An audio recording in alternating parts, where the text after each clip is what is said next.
Halo TBJ Family, mari kita saksikan video berikut ini. Sejarah adalah bagian yang sangat penting dalam kehidupan manusia, mengingatkan bagi kita akan hal-hal yang nyata yang terjadi di masa yang lampau. Berikut ini video dari RK akan membahas tentang kesesuaian antara sejarah dan kisah yang terjadi di dalam Quran. Mari kita saksikan. Apa yang mau didiskusikan? Silakan. Ya apa dulu? Tentang apa ini? Oke. Tentang siapa yang membangun Ka'bah? Siapa yang membangun Ka'bah? Nah, awalnya dibangun Ka'bah itu pada masa Nabi Ibrahim. Masa Nabi Ibrahim itu tahun berapa? Kalau dalam Islam itu tidak dituntut untuk mengetahui Abad keberapa? Abad keberapa? abad, ya pada masa Nabi Ibrahim begitu, Pak. Iya, Nabi Ibrahim itu abad keberapa? Ya, saya sudah katakan, jadi tidak terlalu banyak mendetail. Terlalu dalam. Loh, enggak, bukan terlalu dalam. Begini, perhatikan ya. Yang pertama itu garis-garis Islam, yaitu ada 5. Jangan kemana-mana. Fokus pembuktian Ibrahim membangun Ka'bah. Iya. Yang pertama, kenapa saya katakan Nabi Ibrahim? Karena sudah jelas Al-Quran juga menyampaikan hal yang seperti itu. Jadi apapun yang ada dalam Al-Quran wajib kami imani karena bagian daripada rukun Islam, seperti itu. Oke. Sudah? Ya. Itu aja? Oke. Iya. Sekarang pada tahun berapa ada nggak menurut bukti dalam Taurat Ibrahim dan Ismail itu tidak pernah pergi ke Ka'bah? Kenapa? Menurut Taurat Musa, Ibrahim dan Ismail tidak pernah pergi ke Ka'bah. Menurut Taurat, Ya. ya, Ibrahim dan Ismail tidak pernah pergi ke Ka'bah. Bahkan Ibrahim itu meninggal, ya, ada Ismail dan juga anaknya Ishak, dua-dua anaknya. Dikuburkan di tempat yang namanya Gua Makapela dan sampai sekarang masih ada.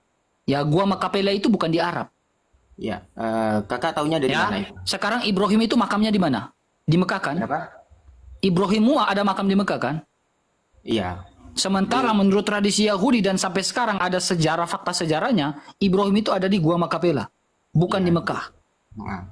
Nah, berarti secara fakta sejarah dan secara arkeologis, Ibrahim tidak pernah pergi ke Mekah. Kalau Ibrahim tidak pernah pergi ke Mekah, lantas siapa yang membangun Mekah? Coba begini, Kak. Sumbernya kakak yang mengatakan seperti itu dari mana? Kamu nggak lihat sejarah? Ya enggak, saya kan begini, Kak. Saya tanya dulu, soalnya kan kalau Injil ataupun Taurat yang kami imani itu barangkali berbeda, kan begitu kan? Kan itu titiknya dulu. Ya, jadi menurut Anda Taurat di dalam Al-Qur'an itu siapa yang tulis? Kenapa? Itu firman, Kak. Gini, saya tahu Taurat itu adalah firman, ya. Taurat di dalam Al-Qur'an, Taurat ada di dalam Al-Qur'an. Iya, betul. Nah, Taurat di dalam Al-Qur'an itu siapa yang nulis? Kalau yang nulis tidak tahu pastinya, ya yang pastinya di situ firman Allah. Jadi begini ya, Kak. Kalau Gini saudara, ketika kau tidak tahu, ya, Taurat siapa yang tulis, ini mendalam nih, terlalu dalam, ya. iya. Ya.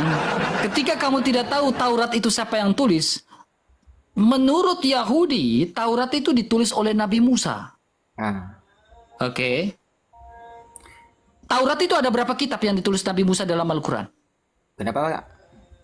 Di dalam Al-Quran Taurat itu ada berapa kitab? Ya, kalau dalam Al-Quran itu disebutkan bahwasanya Saya tanya ada berapa kitab Taurat yang terada di dalam Al-Quran yang ditulis oleh Nabi Musa? itu bukan ada berapa kitab, Kak. Di situ mushaf. Berarti sudah berbeda. Ya, mushaf, makanya saya katakan. Berarti saya bilang mushaf itu siapa yang tulis? Mushaf Taurat itu siapa yang tulis? Firman Allah, Kak. Saya tanya mushaf tentang Taurat itu yang mana? Coba surah berapa yang berbicara tentang mushafnya Taurat? Coba. Nggak usah jauh ke ini ya. Enggak, saya mau yang dalam-dalam kayak begini, terlalu dalam. Ya, saya kamu berbicara tentang mushaf, ya kan? Iya. Oke. Sejak kapan abad keberapa Musa menuliskan mushaf-mushaf itu di kayu-kayu? Nah, jadi Taurat. tadi pertanyaan yang pertama belum dijawab ya. Tadi itu kan sampai itu masalah Taurat di Al-Quran bagian mana? Ya, Iya, Taurat, makanya tunjukkan Taurat coba surah berapa yang berbicara tentang Tauratnya Musa? yang membicarakan. Nah, Kalau dalam surah Al-Quran, berapa? begini ya, kalau dalam Al-Quran, kalau Taurat, Dalam saudara. bentar dulu, sebentar. Kita diskusi, Kak. Jangan emosi. Makanya, kalau Saya Islam, tidak emosi, hanya saya rasa lucu.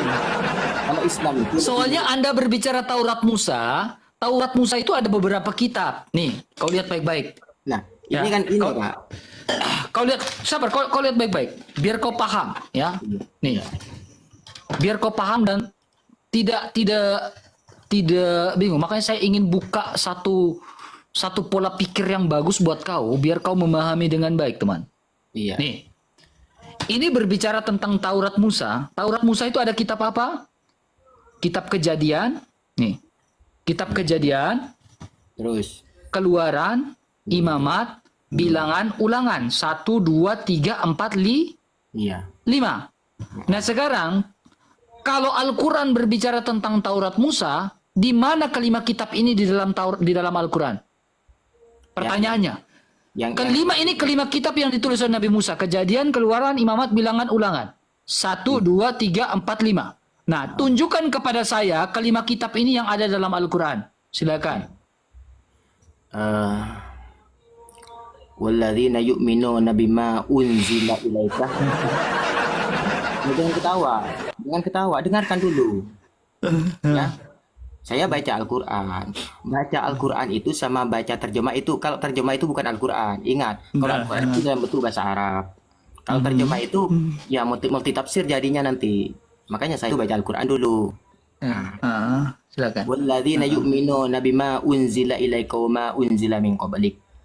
Jadi di surah Al-Baqarah di situ sudah disebutkan. Jadi secara umum kalau Al-Quran itu walladzina yu'minuna, walladzina dan barang siapa yang beriman, walladzina yu'minuna bima unzila ilaika, terhadap apa yang sudah Allah turunkan.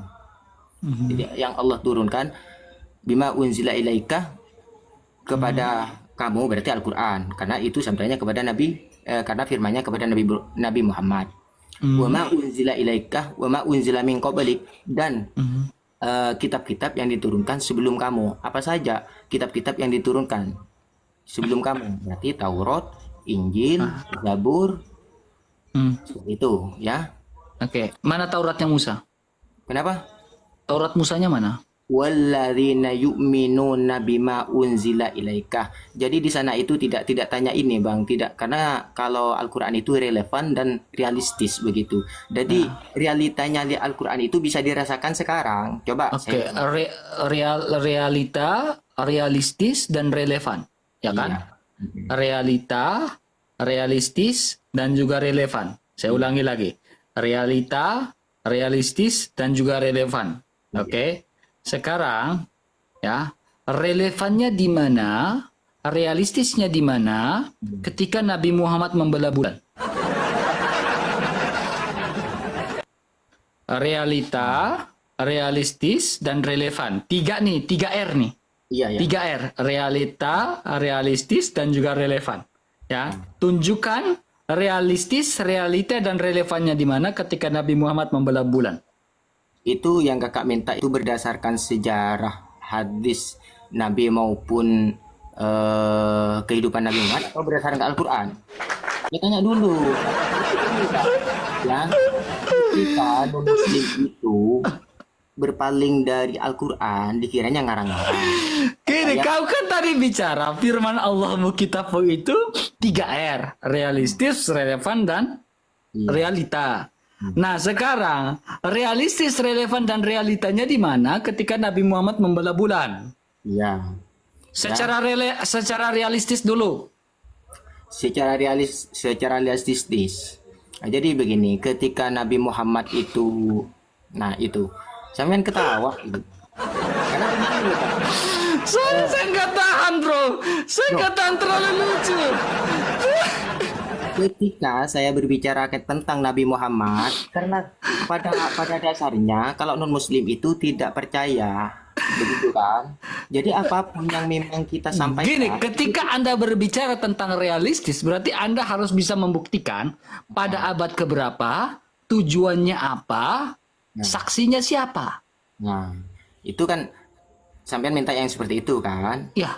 Nah. Ketika Nabi Musa membelah lautan, ada saksinya bangsa Israel.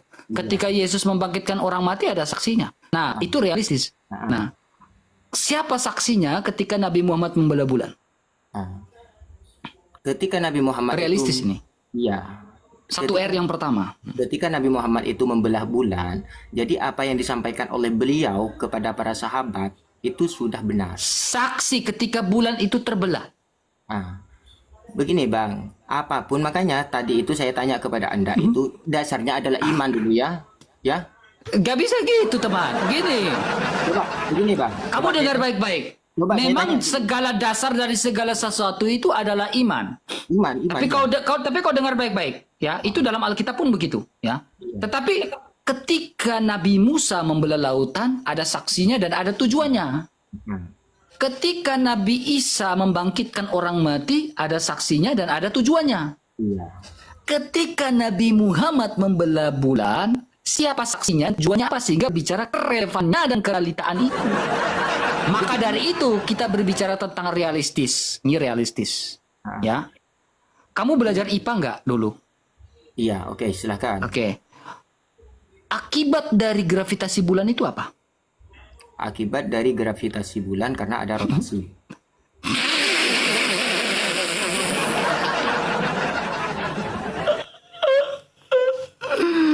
Akibat dari gravitasi bulan itu, ini saya bilang kalian ini hanya tahu menghafal teman, tetapi kalau berbicara mengkoneksikan antara pengetahuan satu dengan saya belajar tentang pengetahuan secara general sehingga saya mengkoneksikan dengan Alkitab saya. Oke. Makanya saya tanya, kita lagi berbicara tentang bulan, ya. Akibat dari gravitasi bulan itu apa secara sains? Secara sains. Halo? Ya, halo. Kalau bulan itu gravitasi bulan itu terjadi karena ada rotasi bumi. Saya katanya itu. Rotasi bumi itu yang Dengar baik-baik. Maka saya bilang belajar kau dengan saya. Dengar. Kau dengar baik. Kalau jangan seperti Yusuf udah salah ngotot. Dengar baik-baik, ya. Akibat dari gravitasi bulan itu adalah pasang surutnya air laut. Nah, Oke. Sekarang, jika gravitasi bulan saja bisa menyebabkan pasang surut air laut, ketika Nabi Muhammad membuat mujizat membelah bulan, apa yang terjadi dengan laut pada saat itu? Bisa terjadi tsunami nggak? Bisa. Ya. Sekarang data di abad keberapa Nabi Muhammad membelah bulan dan terjadi bencana yang luar biasa ketika bulan itu terbelah. Coba. Bang, ya, makanya tadi itu titiknya itu adalah keimanan. Yang pertama. Lagi dan lagi, Pak. Makanya gini, Bang, ya. Ketika kalian menuduh ke kami mengatakan bahwa orang Kristen itu asal imani saja, salah besar. Harusnya saya balikin ke kalian. Kalian asal imani saja. Karena tidak bisa membuktikan, terlalu dalam bulan, terlalu dalam. Anda tadi membahas tentang yang di Taurat menurut pengetahuan Anda itu ada kejadian. Kejadian itu kalau dalam ilmu bahasa Arab adalah sejarah. Betul. Sejarah, oke. Betul kan? Oke. Jadi Bang, dalam keimanan kami itu ditata ada nabi, ada rasul. Oke. Nabi itu tidak bisa dijangkau oleh manusia siapapun, Bang. Itu kelebihan-kelebihan yang memang anugerah yang diberikan oleh Allah langsung kepada Nabi. Poin pertama, poin kedua kamu udah bingung. Sekarang poin ketiga. Sebentar dulu, Bang. Enggak, udah terlalu muter-muter. Poin ketiga. Makanya, Poin Bang, ketiganya gini. Sampean harus Kamu tahu. percaya Nabi Muhammad melakukan Isra dan Miraj? Iya. Oke, terbang ke langit ke-7. Iya. Nah, ketika dia terbang ke langit ke-7, dia melihat bumi itu bulat atau datar? Tidak menceritakan itu, Bang. Enggak. Oke, sekarang menurut sains bumi itu bulat atau datar? Bulat. Oke, tunjukkan dalam Al-Qur'anmu bumi itu bulat. Silakan. Udah requestannya di bawah ya, sudah saya jawab, sudah ya. Ya. Baca sendiri artinya wasyamsu tajri Ya, surah berapa? Surah berapa? Surah berapa? Yasin, surah Yasin. Surah Yasin berapa? Nah. Bentar kalau Saya langsung buka di sini. Yasin berapa? bentar dulu kalau lihatnya itu, Bang. Kalau ada bulan bulat, bumi itu bulat, saya mualaf malam ini ya. Amin, amin, amin. Ya, kalau nggak ada kau yang murtad malam ini ya. Sepakat? Iman kuat, Bang. Ya kan, kalau kamu mau saya mualaf, saya minta kau murtad, kau nggak mau. Bukan, Bang. Gini, kalau saya bilang gini, kalau ada tertulis dalam Al-Quran bumi itu bulat, saya mualaf malam ini. Kau mau gitu? Amin, amin, amin. Nah, kalau nggak ada, kau murtad malam ini. Biar fair kan? Fair.